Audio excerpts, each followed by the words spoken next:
Nous sommes donc avec vous pour répondre à la question. C'est pas vous qui répondrez à la question, mais vous êtes là pour orienter la question de la semaine. Vous la connaissiez déjà par cœur ou je dois rappeler la question? Allez-y, nous l'avons déjà. Merci beaucoup, maman Charlène. Nous saluons tous les téléspectateurs qui nous suivent en ce moment. Alors, la question d'aujourd'hui, c'est que nous voudrions comprendre si à la fin, qui se passera pour toute personne qui n'a jamais entendu parler du nom de Jésus. Et aujourd'hui, nous allons parler ou échanger à ce sujet avec Papa David Mana, que nous recevons encore une seconde fois. Bonjour, Papa David. Bonjour, Sœur Déborah. C'est vous notre invité du jour avec qui nous allons échanger sur ce thème qui nous préoccupe et qui peut-être préoccupe quelqu'un qui nous suit ce matin. Merci beaucoup pour cette opportunité que vous nous donnez. Et nous voulons dire que la Bible, c'est la richesse que Dieu nous a donnée à nous qui sommes enfants de Dieu. Et on a l'habitude de lire la Bible, d'aimer la Bible, de comprendre la Bible, d'étudier la Bible, car toutes ces questions ont été déjà résolues dans la parole de Dieu.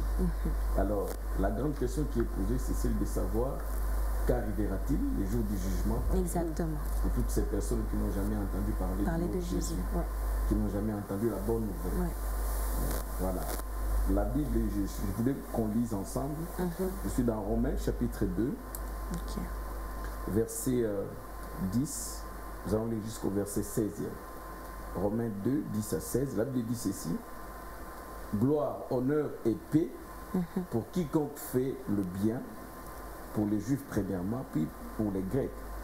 Car devant Dieu, il n'y a point d'acception des personnes.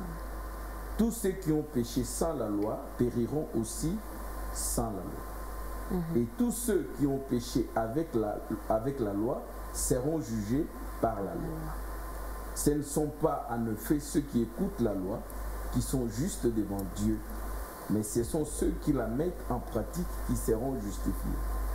Quand les païens, c'est ça votre question, n'est-ce pas, qui n'ont point la loi, font naturellement ce qui est prescrit la loi. Ils sont eux qui n'ont point la loi, une loi pour eux-mêmes. Ils montrent que l'œuvre de la loi est écrite dans leur cœur, leur conscience en rendant témoignage et leur pensée s'accusant et ou se défendant tour à tour. C'est ce qui paraîtra au jour où, selon mon évangile, Dieu jugera par Jésus-Christ les actions secrètes des hommes. Voilà, donc ce passage est venu déjà répondre à toutes ces questions, parce qu'il n'y a pas que ceux de païens, même ceux qui ont vécu ce qui est devenu Israël, parce qu'Israël n'est pas né Israël. C'est ça. Dieu a créé, il n'avait pas créé Israël, il avait créé Adam et Ève. Mais après Adam et Ève, il y a plusieurs personnes qui sont nées. Il y a Noé qui est venu, il y a ceux qui ont péri, n'est-ce pas? Et après lui, il y a Abraham qui est venu, Abraham, Isaac, Jacob qui deviendra Israël. Et même quand ils partent en exil, en Égypte, voulais-je dire, ils n'ont pas encore la loi. C'est quand ils sortent de l'Égypte, ils viennent au mont Sinaï que Dieu donne la loi. Maintenant, toutes ces personnes-là, de la création jusqu'à cette période-là, comment ils seront jugés? Alors, l'apôtre Paul nous a aidés à répondre à cette question. Alors, il y a ce qu'on appelle la loi de la conscience. Cette loi de la conscience, c'est Dieu qui l'avait placée dans l'homme depuis que Dieu a créé l'homme. C'est pourquoi on dit que créons l'homme à notre image, selon notre ressemblance. Beaucoup de gens, quand ils disent l'homme est créé à la ressemblance de Dieu, ils s'arrêtent seulement au niveau de dire non, voilà, l'homme réfléchit, l'homme fait ceci. Mais le fait que l'homme a aussi le libre arbitre, c'est une marque de Dieu dans l'homme.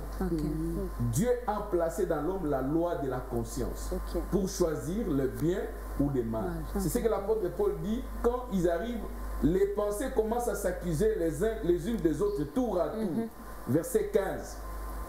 Il montre que l'œuvre de la loi est écrite dans leur cœur, car leur conscience en rendant témoignage et leur pensée s'accusant ou se défendant tour à tour. Oh non, à moi-même, j'ai entendu une voix qui me disait, fais ça. Une autre voix qui m'interdisait, qui me disait, ne fais pas, c'est pas bon. Qui lui a dit ça? Et cela existait avec même nos ancêtres. Et cela existe encore avec ceux-là qui n'ont jamais entendu parler de la bonne nouvelle de Jésus-Christ. Donc par la loi de la conscience, c'est ce que l'apôtre Paul a introduit, dit, ceux qui ont péri sans la loi, ou je peux dire ceux qui vont périr sans avoir écouté la bonne nouvelle, ils seront jugés comme n'ayant pas écouté la bonne nouvelle, mais ayant quoi en eux? La loi de la conscience. Car tout être humain, Dieu a placé en lui ou en cette personne la loi de la conscience, et cette loi, elle agit, elle est agissante. La conscience nous permet de choisir les biens ou les mal, de faire le bien ou les mal, de mal parler ou de bien parler, de prendre une bonne décision ou une mauvaise décision. Et quand vous avez pris une mauvaise décision, votre conscience vous reproche. C'est comme si l'alarme, tiens, tu fais mal, tu fais mal, tu fais mal. Mais l'homme, parce qu'il veut servir ses désirs, ses besoins, il prend la décision. Donc c'est par la loi de la conscience. Et l'apôtre Paul a réglé cette question en disant, ceux qui ont péri sans la loi seront jugés comme n'ayant pas connu la loi, mais ayant quoi en eux? La loi de la conscience. Donc ceux qui n'ont pas connu Jésus, qui n'ont même pas entendu parler de Jésus, ils seront aussi jugés comme n'ayant pas entendu la bonne nouvelle, mais ayant en eux quoi? La loi de la conscience. Parce que c'est ce qu'il dit au verset 15e, c'est ce qui arrivera selon mon évangile, le jour où Dieu, par Jésus-Christ, jugera les actions de tous les humains. Parce que là, je reviens un peu dans la littérature apocalyptique ou dans l'eschatologie, il y a une première résurrection, une deuxième résurrection. Exact. Il y a une première mort et une seconde mort.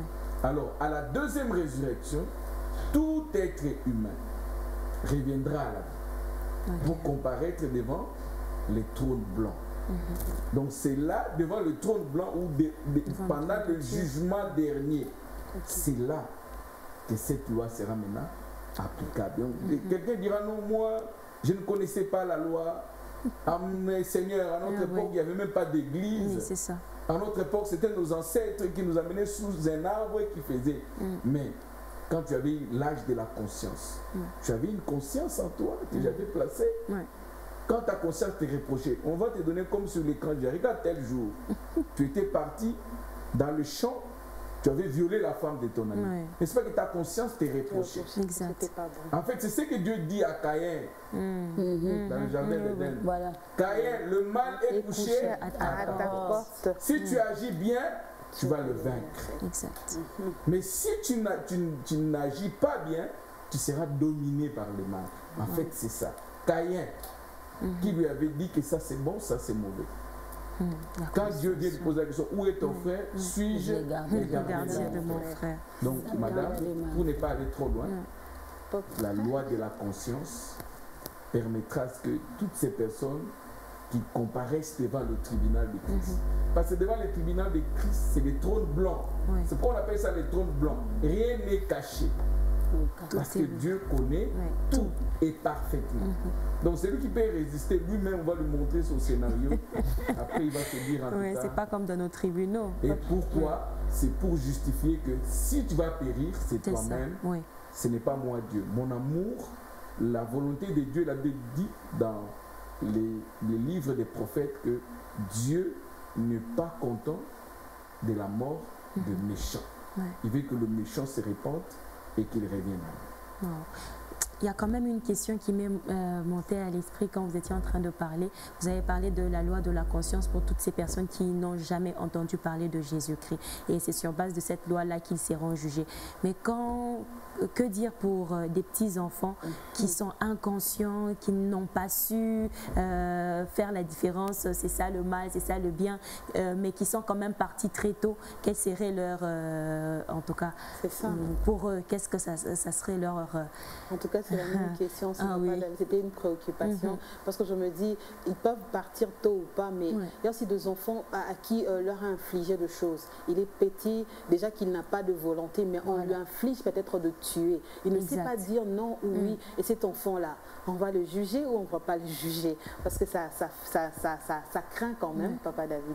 Oui, comprenez, madame, une chose est vraie, c'est que les tribunaux, là, on l'appelle les trônes blancs. Voilà. C'est-à-dire que le trône blanc, il donnera à chacun ce qu'il mérite. Un enfant, quand il est né, il n'a rien fait. La mort est venue parce que c'est une de malédiction ou c'est une des décisions que Dieu avait prises quand l'homme a péché.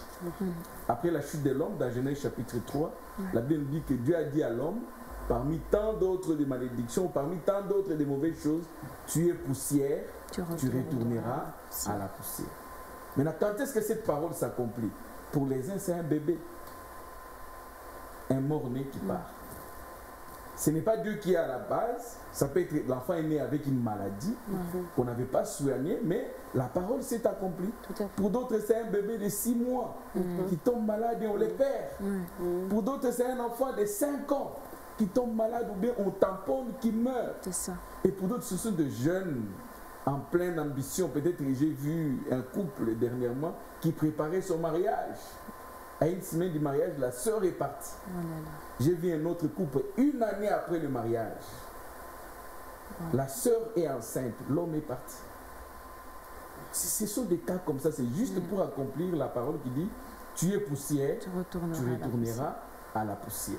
Mais rassurez-vous, madame, moi non plus. Je ne sais pas comment ça se passera, mais rassurez-vous que devant le tribunal devant le trône blanc, devant le jugement dernier, personne ne sera renvoyé en enfer de manière injuste. Donc Dieu donnera à chacun ce qui lui revient. Parce que c'est un tribunal de justice. Parce qu'après ce tribunal-là, c'est terminé. C'est la nouvelle Jérusalem qui descendra du ciel et nous allons y entrer pour nous réjouir, pour vivre des moments merveilleux dans cette cité céleste que la Bible est en train de décrire avec des descriptions inconcevables humainement parlant. Donc moi je soupire après. Je soupire après ces choses. Nous soupirons tous après ces choses. Je ne sais pas si Maman Bijou, Maman Charlène ont également une autre question. Maman Bijou, ça va. Ça va. En tout cas, comme moi je me dis qu'on a fini, je ne sais pas si Papa David a un autre mot à mettre au-dessus de cette question de la semaine. Merci beaucoup, madame. Je pense que ce que nous pouvons dire seulement, c'est d'encourager, d'annoncer la bonne nouvelle.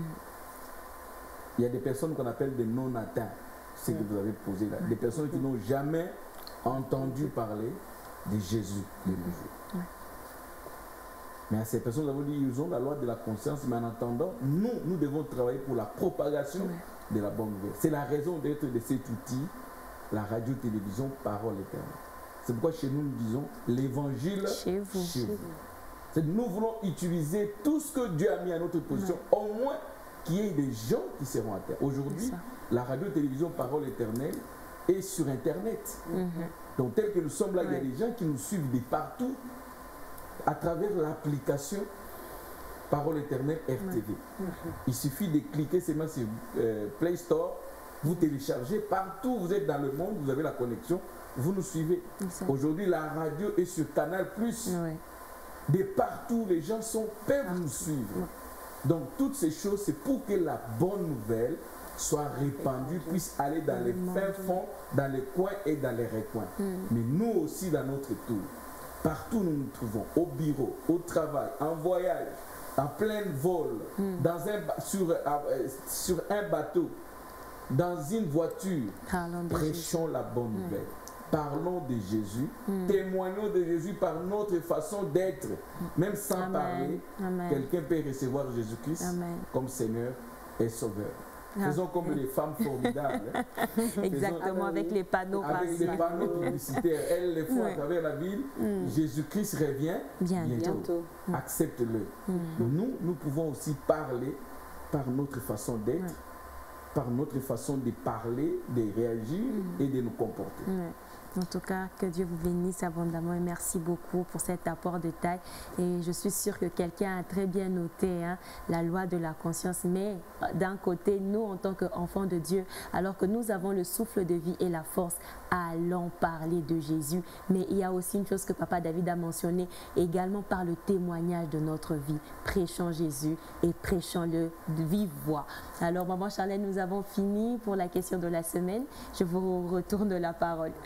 Merci beaucoup, Sœur Déborah. Merci beaucoup, Papa David. On va donc vous libérer. Merci en tout cas pour votre disponibilité tout au long de la semaine. Je vous en prie, mesdames, je vous remercie. Vous avez été formidables. Merci. On a voyagé ensemble toute la semaine. Nous bénissons le Seigneur, que le Seigneur puisse vous restaurer encore ce week-end pour revenir avec force la semaine prochaine. Amen. Merci beaucoup.